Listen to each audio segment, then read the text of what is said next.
안녕하세요. 김성길 목사와 함께하는 GTS 말씀 묵상 시간입니다. 오늘은 제8권의 두 번째 주간의 오늘 세 번째 날 묵상입니다. 셋째 날 묵상 주제는 감추어진 비밀, 숨겨진 비밀 찾기입니다. 세상의 모든 것은 드러나 있는 것보다는 숨겨져 있는 게 훨씬 더 많죠.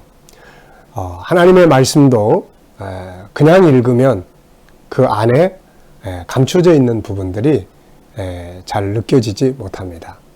그래서 우리가 묵상이라고 하는 것은 그 숨겨진 것들을 깊이 생각하는 것이죠.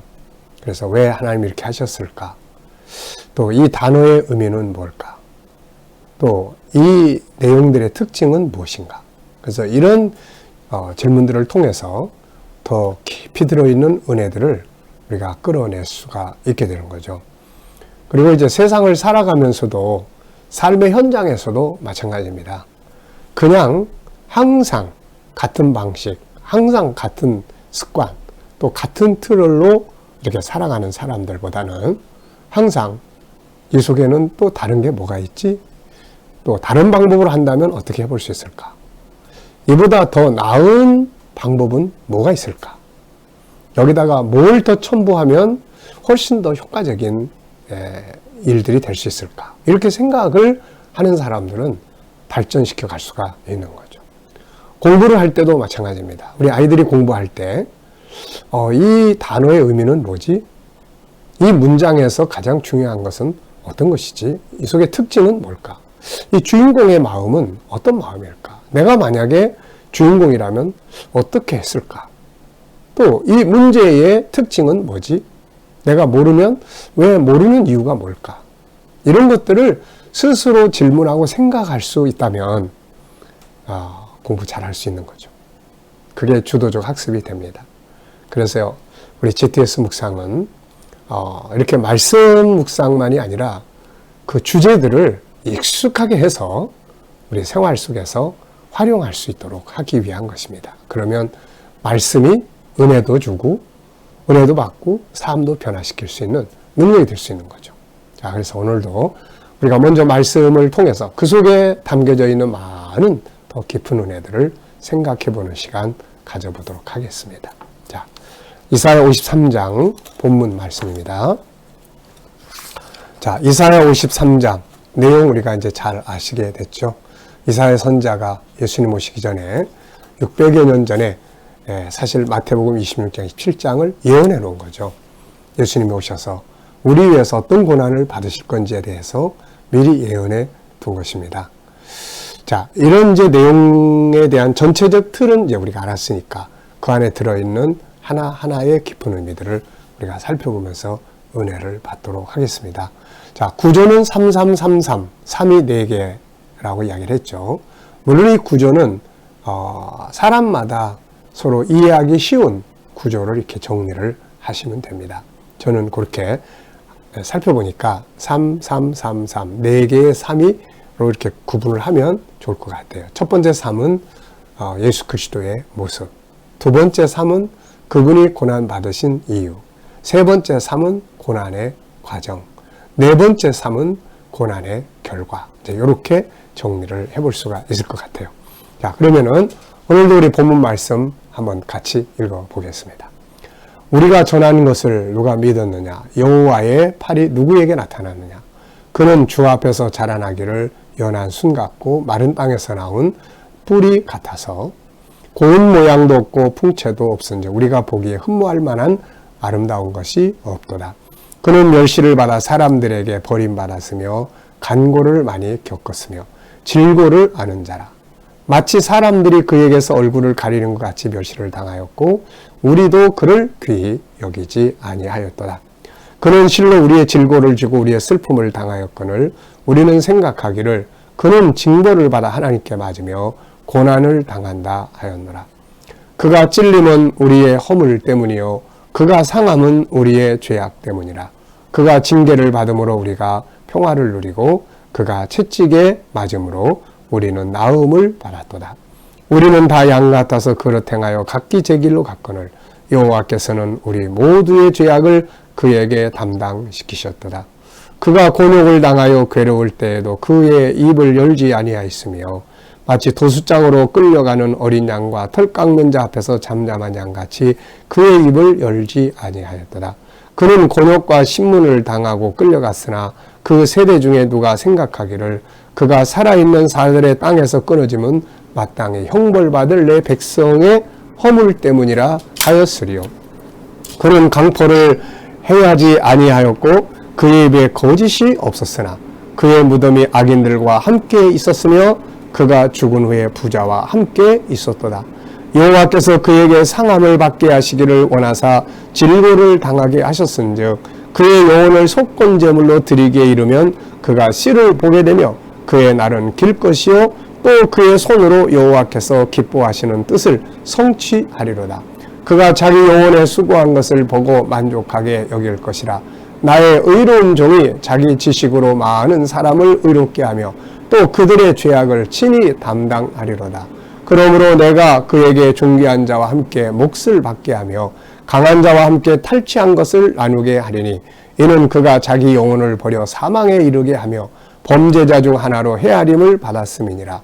그러나 그가 많은 사람의 죄를 담당하며 범죄자를 위하여 기도하였느니라.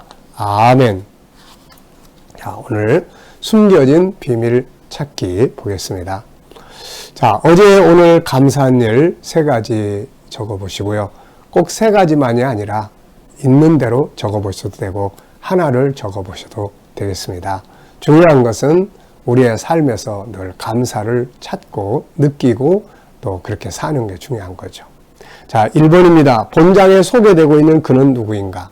총 27번이 그에 대한 이야기였어요. 그의, 그에게, 그는. 어떻게 보면 신약 성경이 총 27권인데 예수님이 이사야 53장에 그가 27번 나와요. 그래서 신약 성경 예수님에 관한 전체 이야기를 또 이렇게 혹시도 이렇게 계시된 거 아닌가 이런 생각도 좀 해봅니다. 어쨌든 의미 있는 숫자 27번. 자, 그분은 바로 예수 그리스도죠. 그의 모습은 어떠했는가? 자, 2절에서 그분의 모습을 소개를 했어요. 우선 그는 연한 순 같다. 마른 땅에서 나온 뿌리 같다. 고운 모양도 없고 풍채도 없은즉 아름다운 것이 없다. 사람은 누구나 다 자기를 과시하고 자기 아름다움을 꾸미고 자기 아름다움을 나타내려고 하죠. 그러나 예수님은 그것이 세상에 오신 목적이 아니고 한 마리의 어린 양이 되어 인류의 죄를 대속하기 위해서 오셨기 때문에 이런 외부적인 것보다는 본인이 가셔야 될 길을 묵묵하게 가신 진짜 아름다움이 그 안에 있었던 분이죠. 자, 2번째입니다. 그가 받은 것은 무엇이었는가? 네, 3절에는 그분이 받은 것은 뭔가? 멸시를 받아 사람들에게 버림받았고 간고를 많이 겪었고 또 질고를 아는 자. 사람들로부터 멸시를 당하였고 우리도 그분을 귀하게 여기지 아니한 거죠. 전능하신 하나님, 성자 하나님 예수께서 세상에 오셔서 멸시를 당하고 조롱당하고 무시당하고 짓밟히고 다른 게 기적이 아니라 바로 이것이 우리를 구원하는 기적이었습니다. 자, 그 다음에 보면 그가 지고 간 것은 뭔가? 4절에 보면 우리의 질고를 지고 우리의 질병과 아픔과 고통을 짊어지시고 우리의 슬픔을 대신 당해 주신 것이죠. 자, 그 다음 질문입니다. 그의 찔림과 상함은 무엇 때문이었는가? 5절에 보면 그가 찔림은 우리의 허물 때문이요 그가 상함은 우리의 죄악 때문이라고 말씀하고 있습니다. 그가 징계를 받고 채찍에 맞음으로 우리가 얻은 것은 뭔가? 징계를 받음으로 우리는 평화를 누리고 그가 채찍에 맞음으로 우리는 나음을 입었다고 말씀하고 있습니다. 이제 중요한 것은 이게 우리의 삶에서 실현되어져야 한다는 거죠. 분명히 예수 그리스도 나를 대신해서 죄인이 되어주신 분을 믿는데 살면은 아무런 평화도 없다. 분명히 그분이 나를 대신해서 맞아주셨는데 내가 치료되고 또 상처가 치료되고 나의 삶이 치료되고 그래서 내 삶이 더욱더 아름답고 건강한 이런 열매들이 없으면 안 된다는 것이죠. 믿음이라고 하는 것이 이론과 지식으로 끝나면 나의 삶에 아무런 영향력을 미치지 못합니다. 그런데 이 믿음이 우리의 영혼 속에서 역사를 하기 시작을 하면 우리 삶에 많은 변화와 발전이 오게 되는 거죠. 그가 징계를 받음으로 내가 평화를 입었다. 그가 채찍에 맞음으로 난 나음 받았다. 그래, 주님이 나를 대신해 채찍에 맞았으니까 나는 건강하게 살아야 돼. 나는 힘있게 살아야 돼. 삶을 변화시키면서 살아야 돼. 그것이 주님의 십자가가 헛되지 않는 거야. 이런 사명감을 갖고 살아갈 때 우리의 삶은 더욱더 치료받고 변화되는 삶이 만들어지게 되는 것입니다. 그는 왜 이런 일을 당해야 했을까? 6절, 여호와께서 우리 무리의 죄악을 그에게 담당케 하셨습니다. 세상 종교와 기독교의 차이점은 세상 종교는 모두가 다 선을 가르치지만 지은 죄는 당신이 알아서, 네가 알아서 해결을 해라 하는 것입니다. 모든 종교가 다 똑같아요. 그래서 인간의 행위를 강조하는 거죠. 그러나 사람이 자기 지은 죄를 자기가 해결할 수가 없어요. 어떻게 해결합니까?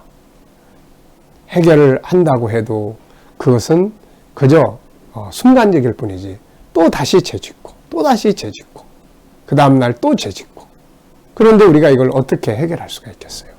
그래서 기독교는 네가 해결해 이게 아니고 내가 해결해 줄게. 그래서 여호와께서 우리들의 죄악을 그분에게 다 담당한 거예요. 죄의 결과는 사망이잖아요. 그러니까 네가 가서 대신 죽어라 해가지고 예수님이 대신 죽으신 거죠. 그래서 우리가 예수 안에서 죄 문제를 해결할 수 있고 죄사함을 받게 되는 것입니다. 그는 곤욕을 당하고 괴로울 때에도 그 입을 열지 않았다. 이유가 무엇이었을까? 우리가 살다 보면은 억울한 일 당할 때 많잖아요. 내가 죄인이 아닌데 나는 의롭게 했는데 나에게 죄를 뒤집어 씌울 때 얼마나 억울하고 그래서 변호하기 위해서 변호사도 사고 막 그러지 않습니까? 근데 예수님은 본인이 지은 죄가 아닌데 본인은 죄가 없는데 본인은 의인인데 죄인처럼 재판받고 끌려다니고 그런데 그분은 아무 말씀을 안 했어요. 오늘 본문에서도 그가 이렇게 곤욕을 당하고 괴로울 때에도 입을 열지 아니했어요. 도살장으로 끌려가는 어린 양, 또 그 털 깎는 자 앞에서 잠잠한 양과 같이 아무 말씀을 안 했어요. 그래서 재판장이었던 빌라도도 왜 아무 말이 없냐고 말했잖아요. 이유가 뭘까요? 왜 그분은 아무 말도 안 하고 그냥 묵묵히 상황을 받아들였을까요? 그분은 가야 할 길을 아시기 때문이었어요. 아시기 때문에 내가 가야 될 길 다 뒤집어 쓰고 내가 가야 되는 것이 내 일이다. 내가 여기서 입을 벌려서 나는 죄인이 아니야. 내가 왜 죄를 졌어? 난 그런 일 한 일 없어. 그래버리면 우리 인간은 다 멸망으로 가는 거죠. 그래서 우리가 이런 거 좀 배워야 되거든요. 때로는 좀 억울하고 속상하고 그래도 그냥 묵묵하게 지나갈 수 있는 이게 바로 예수님의 제자들의 모습이에요. 그분도 그렇게 가셨으니까요. 시간이 지나가면 알게 되는 거죠. 네. 그가 곤욕을 당하고 죽음을 당한 이유들은 뭔가? 18절, 10절, 12절에 보면 8절에는 마땅히 형벌받을 내 백성의 허물 때문에 돌아가신 것이고 10절에는 여호와께서 그로 하여금 그런 상함을 받기를 원하셨다. 하나님 원하신 거예요. 그분 외에는 구원자가 없기 때문에 많은 사람의 죄를 담당하셨어요. 그래서 예수 그리스도께서 죽으신 이유들은 바로 우리의 죄를 대신한 것이죠. 자, 11절에 보면은 그가 자기 영혼에 행한 일을 보고 만족한다고 말씀하고 있습니다. 자기 영혼에 수고한 것, 자기가 수고한 것. 그래서 참 사람이 일을 해놓고 뒤돌아봤을 때 참 난 왜 저렇게 살았지? 나는 왜 이렇게 허무한 일만 하고 살았지? 이렇게 되면 안 되죠. 지내놓고 봤을 때 참 의미 있게 그래도 살았다. 그래, 그래도 참 열심히 최선을 다했어. 자기가 한 일을 보고 보람을 느끼고 만족할 수 있는 그런 삶을 만들어가는 것이 참 중요한 것이죠. 바울 사도는 자기가 살아온 삶을 뒤돌아봤을 때 다 너무 감사했어요. 그래서 나의 달려갈 길을 다 마쳤다. 선한 싸움을 싸웠다. 믿음을 지켰다. 이제 내게 주실 의의 면류관을 바라보고 나는 간다. 네. 솔로몬은 나중에 자기 삶을 뒤돌아보면서 뭔 말을 남겼나요? 너무 허무하다. 인생이 너무 의미가 없구나. 이렇게 고백을 남겼어요. 자, 여러분, 오늘 우리가 그래서 잘 살아야 합니다. 뒤돌아봤을 때 정말 삶에 대한 보람과 감격을 느낄 수 있도록 오늘의 삶을 잘 살아야 되는 거죠. 자, 두 번째 내용입니다. 내가 그분 앞에서 할 수 있는 일은 뭔가? 그분이 이제 이렇게 하셨는데, 그렇다면 이제 내가 할 일은 뭔가? 내가 할 일. 세 가지 적었어요. 첫째는 믿음으로 받아들이는 거죠. 그분이 날 위해 돌아가셔서 무슨 쓸데없는 소리 하고 있어. 그분이 왜 네 죄를 담당을 해? 네 죄는 네가 책임져야지. 안 받아들여버리면 소용없는 거예요. 오늘 이사야 53장을 쭉 보면서 그가 질고를 쥐고 버림받고 그랬을 때 아멘 써야 돼. 나 대신에. 네. 그리고 죄송함과 감사함이 필요한 거예요. 죄송함과 감사함. 그리고 변화와 충성이 필요한 거죠. 이제 우리가 그 길을 따라가야 돼요. 다른 사람을 구원하기 위해서. 하나님의 나라를 위해서. 우리가 이 모습으로 걸어갈 수 있는 삶을 살아야 되는 거죠. 자, 본문 속에 들어있는 희망의 요소는 무엇인가? 그라는 분이 계시기 때문에 나만이라고 하는 것이 존재하면은 나는 죄인이고 나는 병들고 나는 고통받고 나는 결국 멸망으로 가고. 근데 그가 계셔요. 그분이